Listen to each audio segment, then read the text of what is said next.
नमस्कार, मेरा नाम डॉक्टर सुवर्चला है। जीवा फर्टिलिटी सेंटर्स में साइंटिफिक डायरेक्टर हूँ। आईवीएफ साइकिल में कभी कभी फ्रेश एम्ब्रियोज ट्रांसफर किए जाते हैं और कभी फ्रोजन।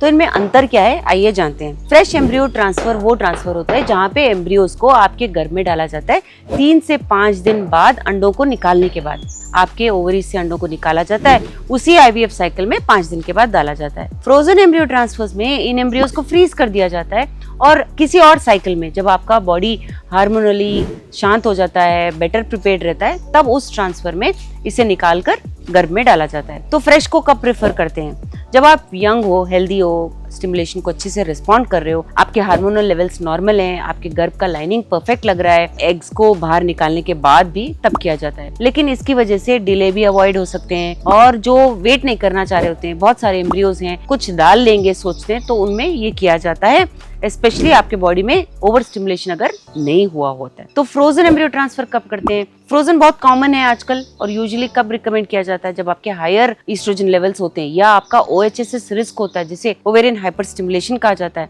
आपका एंडोमेट्रियम ठीक से प्रिपेयर नहीं हुआ स्टिमुलेशन के दौरान, या मिसमैच हो रहा है, आपको PCOS है या थायराइड डिस्फंक्शन है, या आपको PGT pre implantation genetic testing कराना है एम्ब्रियोज पे, तब फ्रीजिंग किया जाता है। FET की वजह से आपकी बॉडी को रिकवर होने के लिए मौका मिलता है। यूट्रस ज्यादा रिसेप्टिव होता है, हार्मोनल लेवल्स नेचुरल होते हैं और वेल कंट्रोल्ड होते हैं। इसकी वजह से इन्हें वापस डालने पे सक्सेस रेट भी ज्यादा होते हैं। रीसेंट स्टडीज तो ये भी कहते हैं कि बेटर इम्प्लांटेशन रेट्स होना, लोअर रिस्क होता है OHSS का, और कभी कभी तो हेल्दी प्रेगनेंसी आउटकम्स होते हैं FET की वजह से। तो कौन सा बेटर है? यूनिवर्सल आंसर नहीं है, आपकी बॉडी पे निर्धारित होता है। आपके केस को ध्यान में रखते हुए फ्रेश ट्रांसफर्स कभी कभी यंग औरतों में किया जाता है जिनका रिस्पॉन्स अच्छा होता है। फ्रोजन ट्रांसफर्स की वजह से ज्यादा कंट्रोल होता है, पेशेंट्स को प्लान करने में आसानी होती है और सक्सेस रेट्स भी ज्यादा होते हैं क्योंकि हार्मोनल लेवल्स नॉर्मल हो जाते हैं। हमारे क्लिनिक में हम इसे पर्सनलाइज करते हैं। आपके हार्मोनल लेवल्स को देखा जाता है, आपके गर्भ को देखा जाता है, मेडिकल हिस्ट्री को स्टडी किया जाता है और फिर वो तरीका अपनाया जाता है जिससे आपके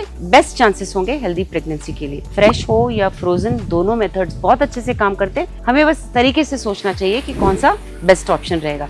इसके बारे में और जानकारी के लिए अवश्य जीवा फर्टिलिटी सेंटर आए। धन्यवाद।